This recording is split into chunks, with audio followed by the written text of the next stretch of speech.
Summer holidays வந்தாச்சு, நம்ம GT Holidays வந்தாச்சு. GT Holidays, South India's #1 travel brand. ஆச்சி badam drink. ஆச்சி badam drink ஒன்னு வாங்குனா ஒன்னு ஃப்ரீ.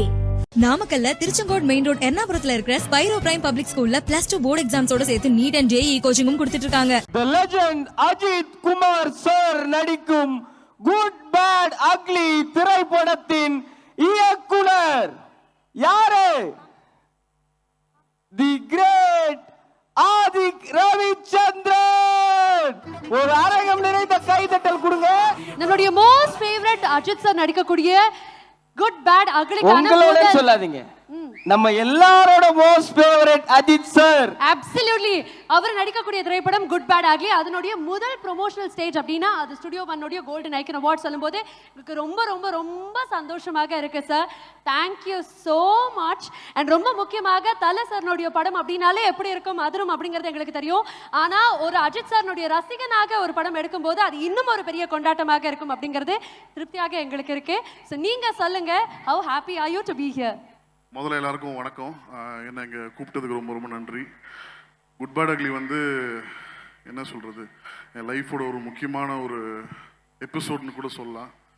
குட் பேட் அக்லிக்கு முன் குட் பேட் அக்லிக்கு பின் நம்ம வந்து அதை டிஃப்ரென்ஷியேட் பண்ணுற அளவுக்கு அஜித் சார் வந்து என் லைஃப்பில் மிகப்பெரிய ஒரு டிஃப்ரென்ஸ் எடுத்துகிட்டு வந்திருக்காரு.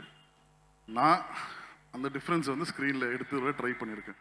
கண்டிப்பாக பொதுவாக எதிர்பார்ப்பு இல்லைண்ணே, உங்கள் மேலே ஒரு பெரிய பட்டாளமே பெரிய எதிர்பார்ப்போட காத்திருக்கு.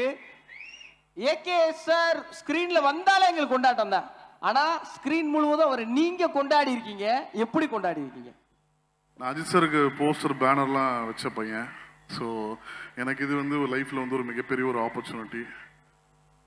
அது என்ன சொல்கிறது, அது சில விஷயங்கள்லாம் வார்த்தையில் வந்து எடுத்துகிட்டு வர முடியாதுல்ல. அந்த மாதிரி தான் அஜித் சாரோட ஒர்க் பண்ணேன் இந்த ஒரு 100 டேஸும் என் லைஃப்பில் வந்து ஒரு நாளும் எனக்கு ஷூட்டிங் ஸ்பாட்டில் வந்து ஃபஸ்ட் டே ஃபஸ்ட் ஷோ மாதிரி தான் இருக்கும். சாரை பார்க்குறது, சார் கூட ஒர்க் பண்ணது வந்து one of the most important moment in my life. So ஒரு நாளும் வந்து ரொம்ப மெமரபிளாக இருந்திருக்கு சாரோட நம்ம ஒர்க் பண்ணது. Then I should ask you this way நினைக்கிறேன். இந்த படப்பிடிப்பு ஆரம்பிச்சதுலேருந்து நீங்கள் சொல்லக்கூடிய ஒரு விஷயம், இந்த படம் it's going to be crazy அப்படின்னா. ஸோ வந்து நம்ம இது வரைக்கும் பார்த்த அஜித் சாரை தாண்டி நேரில் நீங்கள் பார்த்து அவரை இயக்கும் போது அவர்கிட்ட பல விஷயங்களை கற்றுருப்பீங்க. அந்த மாதிரி அஜித் சார்ட்டு நீங்கள் எடுத்துக்கிட்ட டேக்அவே ஏதாவது எங்களுக்காக ஷேர் பண்ண முடியுமா? சாரோட ஆஸ் அ பர்சனாகவே சார் வந்து பயங்கர பியூர் ஹார்ட்டடான ஒரு பர்சன். அவர் யாரை பற்றியும் எங்கேயுமே தப்பாவோ இல்லாட்டினா பேசிக்காக லைஃப் நம்ம எப்படி வாழணுன்றது அஜித் சார் கிட்ட இருந்தால் நான் கற்றுக்கிட்டேன் ஆக்சுவலாக. பிகாஸ் நேர்கொண்ட பார்வை தான் ஃபஸ்ட்டு நான் அஜித் சாரை நேரடியாக மீட் பண்ணுற அந்த மொமெண்ட். ஸோ அங்கேருந்தே வந்து என் சாய்ஸ் ஆஃப் ஃபிலிம்ஸ், என் தாட் ப்ராசஸ் எல்லாமே சார் மாற்றிட்டாருன்னு தான் சொல்லணும். உட்காந்து அட்வைஸ் பண்ண மாட்டார், பட் அவரோட பேசும்போது நம்மளுக்கே அது தானாகவே அவரோட வைப் வந்து உள்ளே வந்துடும் தானாக. ஸோ அங்கேருந்து டிசைட் பண்ணி தான் மாக்கண்ணின்னு ஒரு படம் பண்ணேன். அது Good bad Ugly next. So அந்த மாக்கண்ணி பண்ணதுக்கும் அஜித் சாருக்கு தான் கிரெடிட் கொடுத்தேன். குட் பேட் அக்லியும் அஜித் சார் தான் மேஜர் ரீசன். சார் ஆனா இந்த பார்த்த உடனே இவ்வளவு தக்கா ஒரு போஸ்டரா அடே அப்பா அப்படின்றது எப்படி கன்வின்ஸ் பண்ணீங்க ஏகே சார்? கன்வின்ஸ்லாம் பண்ணல. சார் பொறுத்த வரைக்கும் நம்ம வந்து நம்ம ஸ்டாரா பார்க்குறோம்ல சார் எப்பயுமே வந்து ஒரு ஆக்டரா தான் அவர் பார்த்துருக்காரு. அந்த கேரக்டர் வந்து என்ன டிசைட் பண்ணுதோ, அந்த கேரக்டர் என்ன கேட்குதோ அது 100% கொடுக்கணும் தான் ட்ரை பண்ணியிருக்காரு. ஈச் அண்ட் எவ்ரி டேரக்டர்ஸ் நீங்கள் பார்த்தீங்கன்னா சாரோட ஒர்க் பண்ணது எல்லாமே வந்து அந்த கேரக்டர் என்ன இருக்கோ அதுக்காக அவர் 100% கொடுத்துருக்காரு. ஸோ நம்ம குட் பேடில் இருக்கிற கேரக்டர் அந்த மாதிரி ஒரு எனர்ஜெட்டிக்கான ஒரு கேரக்டர்னால 100% அதுக்கு சார் வந்து கொடுத்துருக்காரு. ஃபர்ஸ்ட் சாங் ரிலீஸ் ஆனப்போவே அதில் அவ்வளோ விஷயங்கள் நீங்கள் ரீக்ரியேட் பண்ணீங்க. அவ்வளோ விஷயங்கள் எதெல்லாம் நாங்கள் ரசித்து எதெல்லாம் பார்த்து திகைச்சு போனோமோ, எதெல்லாம் ரசிகர்கள் மீண்டும் மீண்டும் செஞ்சு பார்த்துருக்கோமோ அதெல்லாம் நீங்கள் ஏகே சாரையே செய்ய வச்சு மறுபடியும் காமிச்சிருக்கீங்க. படத்தில் இது மாதிரி என்னெல்லாம் செஞ்சு வச்சிருக்கீங்க? எதுவும் செய்யலாம் வைக்கலங்க. அதான் சொன்னேன், படம் ஒரு ஜானர் இருக்கு இல்லையா. இப்போ விடாமுயற்சி அந்த ஜானருக்கு சாரோட ஜஸ்டிஃபிகேஷன் இருந்தது. ஸோ குட் பேட் அக்லி நம்ம ஜானருக்கு வந்து அதுக்கான ஜஸ்டிஃபிகேஷன் இருக்குது படத்தில். ஸோ ஒரு கம்ப்ளீட் ஒரு என்டர்டெயின்மெண்ட் ஆன ஒரு படத்தை கொடுக்க ட்ரை பண்ணியிருக்கோம் டீம் எல்லாருமே சேர்ந்து. ஸோ April 10th நீங்கள் எல்லாரும் பார்த்துட்டு சொல்லுவோம் அது எப்படி இருக்குன்னு. Right, one final question sir. இது வரைக்கும் அஜித் சார் நாங்கள் வந்து ஸ்டைலிஷ் ஹீரோவாகவே பார்த்துருக்கோம். பட் குட் பேட் அக்லினுடைய டீசர் பார்க்கும்போது ஒரு ஸ்டைலிஷான வில்லன் லுக்கும் எங்களுக்காக காத்துட்ருக்கு அப்படிங்கிறது எங்களுக்கு வந்து ஒரு சின்ன ஹிண்ட் இருந்தது. Please tell us about that. We are very excited. இல்லை சார் பண்ணது கேரக்டர்ஸ் இல்லை சார், நிறைய பண்ணிட்டாரு. நம்ம ஒன்றும் புதுசாக ஒன்றும் பண்ண வைக்க போகிறது இல்லை. இந்த காலகட்டத்துக்கு இந்த கேரக்டர் வந்து எப்படி பிஹேவ் பண்ணுமோ அதை தான் எடுத்து ப்ரெசென்ட் பண்ண ட்ரை பண்ணியிருக்கோம். அதில் சார் வந்து அவரோட ஃபுல்லஸ்ட் கொடுத்துட்டாரு. ஸோ ஏப்ரல் 10th நீங்கள் பார்க்கும்போது உங்களுக்கான நிறைய சர்ப்ரைசஸ் வந்து ஸ்க்ரீனில் இருக்கும். இன்னும் 10 நாள் தான். எந்த ஒரு இயக்குனருக்கும் ஒரு திரைப்படம் வெளியாவது ஒரு பிரசவம் போல. இன்னும் 10 நாள்ல உங்க கனவு குழந்தை இந்த வெளி உலகத்துக்கு வரப்போகுது. கொஞ்சம் பதட்டம் இருக்கா? பயம் அதிகமாக இருக்குது. இத்தனை நாள் நம்ம தனியாக வண்டி ஓட்டணும். இப்போ நம்ம அப்பாவை இல்லாட்டி ஒரு அண்ணாவோட நம்ம வண்டி ஓட்டும் போது ஒரு பயம் இருக்கும்ல, கரெக்டாக வண்டி கரெக்டாக மெதுவாக டைமுக்கு கொண்டு போய் கரெக்டாக டெலிவரி பண்ணணும்னு ஒரு பயம் இருக்கும். அப்படி தான் அஜித் சாரை நான் பார்க்குறேன். ஸோ அஜித் சார் வந்து ஒரு அப்பாவோ ஒரு அண்ணனா வந்து என் கூட ட்ராவல் பண்ணும்போது நம்மளுக்கு ஒரு பயம் இருக்குது, கண்டிப்பாக பயம் இருக்குது. ஸோ நான் வாஸ் ஜஸ்ட் ஹாப்பி. எல்லாமே கலந்து ஒரு மிக்சட் ஃபீலிங்ஸ் தான். உங்க வண்டி கண்டிப்பா வெளி உலகத்துக்கு வந்தா போதும், அதை ஏவுகணையா மாத்தி விண்ணுக்கு பறக்க விடுவதற்கு லட்சக்கணக்கான இல்ல கோடிக்கணக்கான ரசிகர்கள் காத்திருக்கிறாங்க.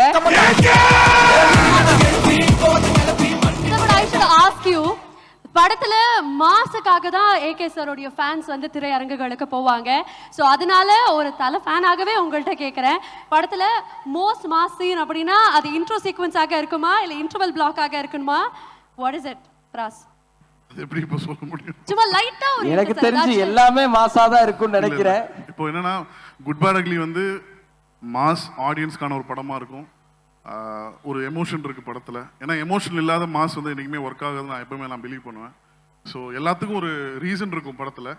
அப்படி இருக்கும்போது நீங்க எவ்ரி சீன் நீங்க என்ஜாய் பண்ற மாதிரி இருக்கிறதுக்கு ட்ரை பண்ணியிருக்கோம். ஸோ அது நீங்க படம் பார்க்கும்போது உங்களுக்கு தெரியும். ஆஹா, மாஸ் இருக்கு, ஸ்டைல் இருக்கு, எல்லாமே இருக்கு. ஆக மொத்தத்துல ஒரு பயங்கரமான செலிப்ரேஷன் இருக்கு அப்படின்னு கேட்கும்போது ரொம்ப சந்தோஷமாக இருக்கு. ஏப்ரல் 10 வந்து குட் பேட் அக்லியா திரையரங்குகளில் கொண்டாடுறதுக்காக நாங்க எல்லாருமே வெயிட் பண்ணிட்டு இருக்கோம் சார். ரொம்ப முக்கியமா ஸ்டுடியோ ஒன் டீம் சார்பாக உங்களுக்கு ஒரு பெரிய நன்றி சொல்ல கடமைப்பட்டிருக்கோம். இது வரைக்கும் Muthu I should definitely mention promotion அப்படின்னு சொல்லி சார் எந்த மேடைக்கும் போகல, நமக்காக மட்டுமே வந்திருக்காருன்னு நடிக்கும் போது ரொம்ப ரொம்ப ரொம்ப திருப்தியாக இருக்கு. Thank you so much. தேங்க்யூ. என்னை இங்கே இன்வைட் பண்ணதுக்கு ரொம்ப நன்றி.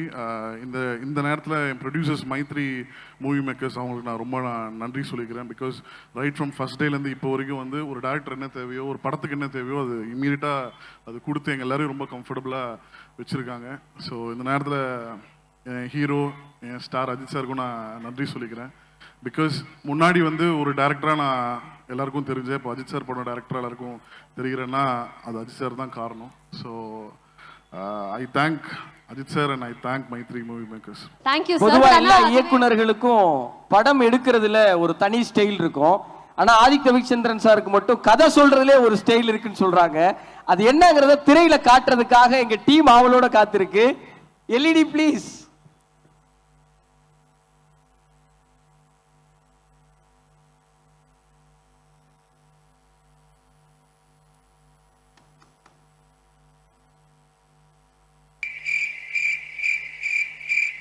One hour later. One eternity later.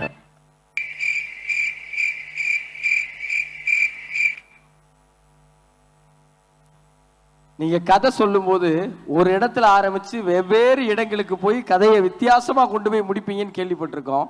இந்த கதையை அஜித் சார்ட்ட நரேட் பண்ணும்போது எங்க ஆரம்பிச்சு எங்க முடிச்சீங்க? என்னது எனக்கு புரியல ஆக்சுவலா. நீங்க அஜித் சாரை விரட்டி கதை சொல்லியிருக்கீங்கன்னு எங்க டீம் சொல்றாங்க. ஓ இல்ல, முன்னாடி வந்து நான் ஸ்டார்ட் பண்ணும்போது என்னோட நரேஷன் ஸ்டைல் வந்து நிறைய பேர் கேட்ட ப்ரொடியூசர்ஸ்லாம் சொல்லியிருக்காங்க ரொம்ப டிஃப்ரெண்டாக இருக்குன்னு. பட் சார்கிட்ட அப்படிலாம் கதை சொல்லு நின்று உட்காந்து பொறுமையாக அப்படி தான் கதை சொல்லியிருக்கேன்.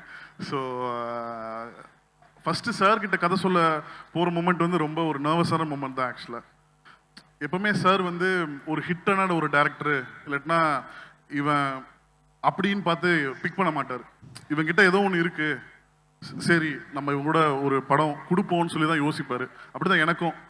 நான் மார்க்கெண்டிங்லாம் முன்னாடியே அஜித் சார் வந்து ஒரு படம் பண்ணுறதா எனக்கு ப்ராமிஸ் பண்ணார். ஸோ நான் அப்போவே யோசித்தேன், எப்படி நம்மளுக்கு ஒரு நல்ல ஃபிலிமோகிராஃபி கிடையாது, நம்ம ஹிஸ்ட்ரி ஆஃப் ஃபிலிம்ஸ் எடுத்து பார்த்தா எப்படி சார் வந்து எனக்கு படம் கொடுத்தாருன்னு நான் யோசிப்பேன். ஸோ அஜித் சாரோட தாட் ப்ராசஸ் அதுதான்.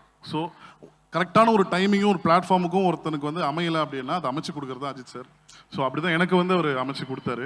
நான் ஒரு ஹிட் டேரக்டர் இல்லை, அவருக்கு எனக்கு படம் கமிட் பண்ணும் போது அதுக்கப்புறம் தான் மாக்காண்டி ஹிட் ஆச்சு. ஸோ சார் வந்து கதை சொல்ல போகிறேன், அப்போ பயங்கர நர்வஸாக இருந்தேன். நம்ம சொல்கிற கதை பிடிக்கலனா சார் நம்மளை வந்து மாற்றிடுவாரோ அப்படிலாம் நிறைய ஒரு பயத்தோடு தான் போனேன். ஸோ போகும்போது ரொம்ப கம்ஃபர்டபுளாக என்னை வச்சுக்கிட்டாரு. ரொம்ப ஈஸியாக வச்சு ரொம்ப நல்லபடியாக முடிச்சது. சார் உங்க ஸ்டைலே கேட்குறேன் சார். குட் பேட் அக்லி படத்தை பார்க்கும்போது எங்களுக்கு வந்து இதை கண்டிப்பாக கேட்கணும்னு ஆசையாக இருக்கு. படத்துல ஒரு குட்டான விஷயம், ஒரு பேடான விஷயம், ஒரு அக்லியான விஷயம்னா ஷூட்டிங் ஸ்பாட்ல இருந்து என்ன சொல்வீங்க? இந்த படத்து வரைக்கும் எல்லாமே குட்டு தாங்க. No bad no ugly. ஆக்சுவலா மேபி அந்த பேட்ங்கிறது நோட்டோரியஸ் ஆக நாட்டி ஆக அப்படி கூட நீங்க சொல்லலாம். எதுவுமே இல்லை, எவ்ரிதிங் வாஸ் குட், கிரேட்டஸ்ட் தான் சொல்ல முடியும் நம்ம. ஏன்னா இந்த படம் பொறுத்த வரைக்கும் நான் சார் ஃபேன். என் கூட ஒர்க் பண்ண அசோசியேட், என்னோட co directors, camera team, editors எல்லாருமே சார் ஃபேன். ஸோ அதனால வந்து ஈச் அண்ட் எவ்ரி டேக் வந்து விசில் அடிச்சு கைத்தடி தான் ஸ்பாட்லேயே பார்த்துருக்கோம். So each and every day was great for us. நிச்சயமா ஏகே சார் மாதிரியான ஒரு நல்ல மனிதர் கூட சேர்ந்து வேலை செய்யும் போது பேடா அக்லியா ஏதாவது இருந்தா கூட அதை குட்டா மாத்துகிற ஒரு ஆண் தேவதை தான் ஏகே சார். இந்த ஒரு அனுபவம் உங்களுக்கு கிடைச்சதை நினைக்கும் போது அஜித் சாருடைய ரசிகரா எங்களுக்கும் மகிழ்ச்சியும் பெருமையும் sir. Thank you so much. I'm very happy coming. OG சம்பவம் எழுதின விஷ்ணு எடவனும் இங்கே தான் இருக்காரு. ஸோ அந்த ஃபர்ஸ்ட் சிங்கிள் வந்ததுக்கப்புறம் ரொம்ப பெரிய ரெஸ்பான்ஸ் கிடைச்சது. அதுக்கு விஷ்ணு எடவனுக்கு நான் ரொம்ப தேங்க்ஸ் சொல்லிக்கிறேன். சம்மர் ஹாலிடேஸ் வந்தாச்சு, நம்ம ஜிடி ஹாலிடேஸும் வந்தாச்சு. GT holidays, South India's number 1 travel brand. Aachi badam drink. ஆச்சி பாதாம் ட்ரிங்க் ஒன்னு வாங்கினா ஒன்னு ஃப்ரீ. நாமக்கல்ல திருச்செங்கோடு மெயின் ரோட் எர்ணாபுரத்துல இருக்கிற ஸ்பைரோ பிரைம் பப்ளிக் ஸ்கூல்ல +2 போர்டு எக்ஸாம்ஸோட சேர்த்து நீட் அண்ட் ஜேஇ கோச்சிங்கும் கொடுத்துட்டு இருக்காங்க.